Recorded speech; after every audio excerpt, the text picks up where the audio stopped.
Welcome to Borderline Furniture RX. I'm Mara and this is project number 25.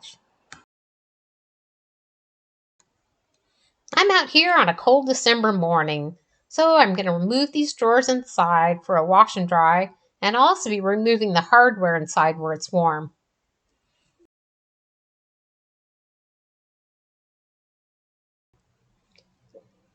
For mid-century modern furniture, these cabinets are in excellent condition.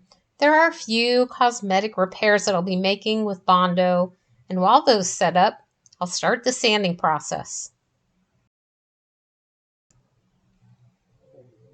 My original plan was to scuff sand and paint these dressers, but the hardware was so cool and intact that I decided to take the drawers and the tops down to raw wood.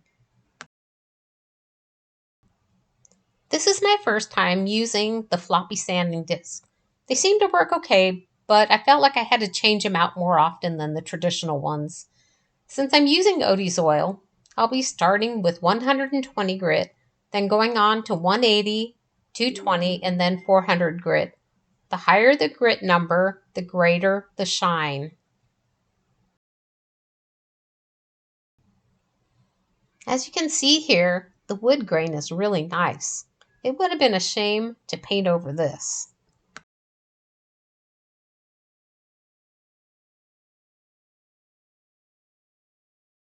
I'll be applying Odie's oil to the drawer fronts and the tops. I often say that Odie's oil looks like a sugar scrub to me. It's very thick, so I'll be working this into the wood using a special felt pad.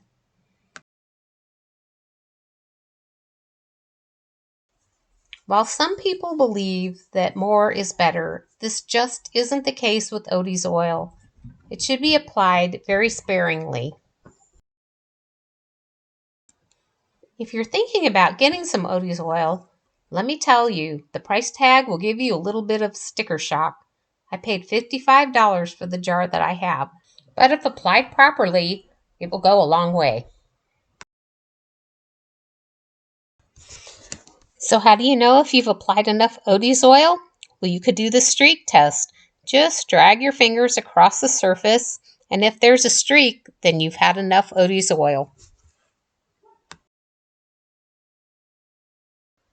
About 15 minutes after application, I'll go ahead and buff the surface to a shine using a soft cloth like a t-shirt. Although not shown, I did prime the sides and the front of each dresser prior to painting.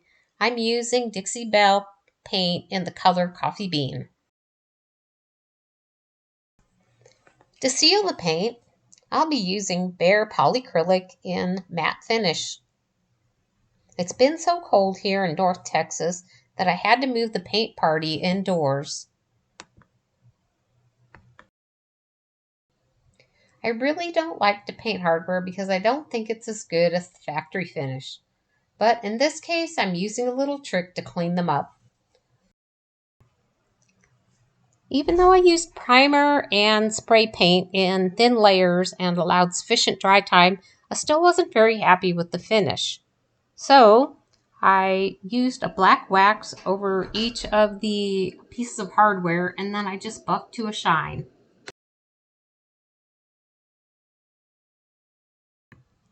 You can see here on the left side of the handle how shiny it is after buffing.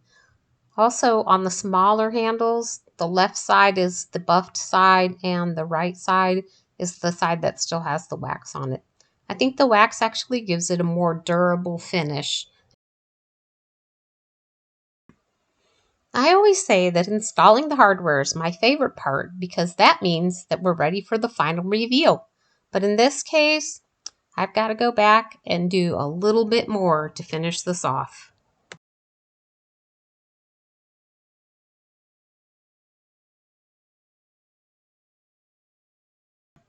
I'm not actually sure what these things are called. I usually call them just Art Deco designs, but there were these lines cut into the side of the dresser. So what I did was covered it with tape, and then after the paint, I'm going to uncover it and I'm going to seal the raw wood with Odie's oil to give it a shine.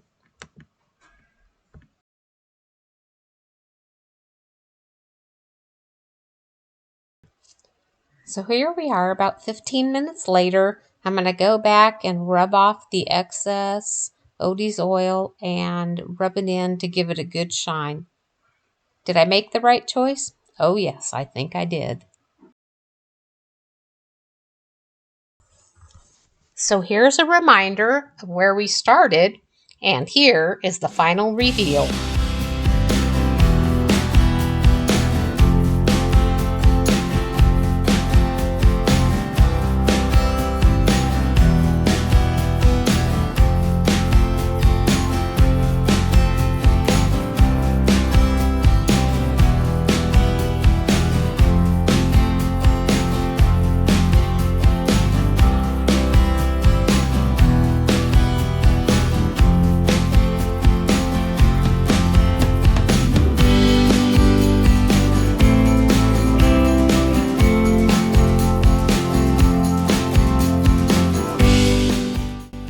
We are nearing the end of Project 25.